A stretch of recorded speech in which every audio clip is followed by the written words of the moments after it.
What's up, everyone? Welcome to Program Your Remote.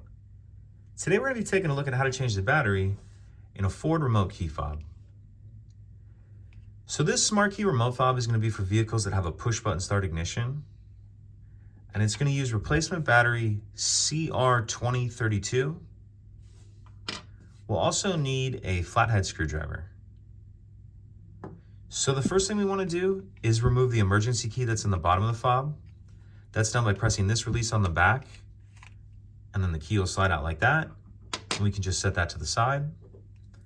Now if we grab our flathead screwdriver, what we want to do is get in here like this and just pry up, and then the back of the fob will come off like that. Now if we take a look in the back, we see our battery right here, and you can use your screwdriver to help you get under the edge of it and get it out. We'll grab our new battery, and we want to make sure that we're installing that with the plus side down, like that.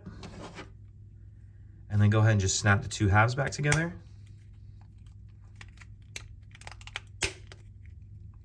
Like that. Make sure they're snapped all the way around. Push your emergency key back in, and that's it. Pretty simple. If you have any questions, please let me know. If you could take a second to like and subscribe, it helps us out, and I'd appreciate it. Thank you.